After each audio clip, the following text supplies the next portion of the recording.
So to make the perfect Lebanese coffee, you need to add water almost to the top.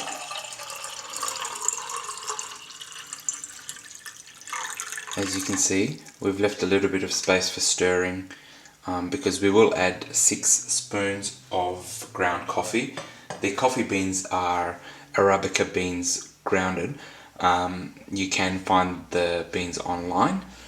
Just before the water starts to bubble, just have it on medium heat, and I'm going to add 6 spoons of coffee. It's about this size, so it's a little bit heat, but you can add as much or as little as you want, depending on the strength of coffee you like. We like it quite strong, so we're going to add 6. It sounds like it's strong coffee. Well, it is, but this is how the Lebanese drink their coffee. So I might even just go at 5 spoons because they're quite large spoons. So you add 5 and you let it rest. When it starts to boil, you'll find that the coffee will sink anyway, and then you can stir it, and we'll show you how we stir the coffee. With the same spoon, I'm going to add 1 spoon of sugar, and you'll see that it will now push the coffee down to the bottom.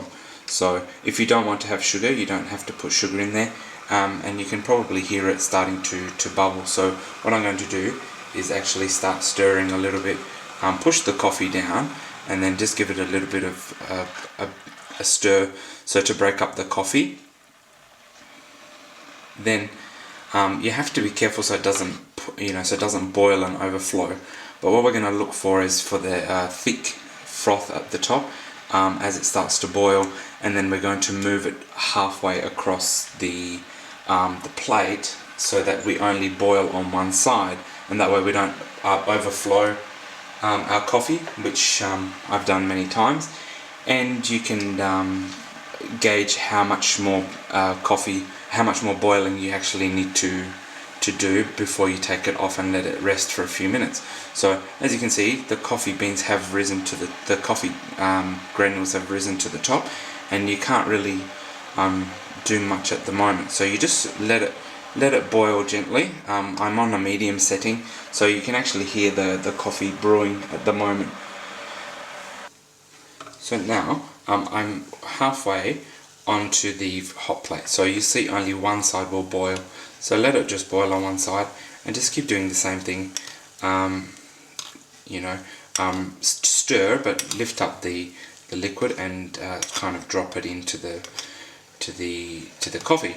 And what you'll see will happen is most of that froth at the top will actually eventually disappear, and that would mean that your coffee is basically ready.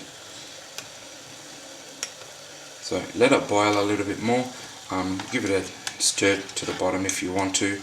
To clean it up, just grab some coffee and just run it across the bits that were going to overflow before. So now it's fully boiling, and most of that thick froth has gone away, so it's just now bubbling. So what we do is we boil a little bit longer, and during that last step of when you're boiling, somebody actually left a comment on my personal website that with Lebanese coffee, you just grab a drop of cold water just at the very end when you've turned off the stove, and just drop 3 or 4 drops of cold water. I don't know what that actually does to the coffee, but you're meant to do it traditionally. Basically, there it is. You let it sit for 5 minutes.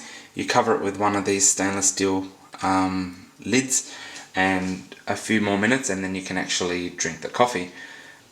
So basically, after your few minutes and you've let the coffee settle, you basically just pour into a small Lebanese coffee cup, and there you have beautiful Lebanese coffee.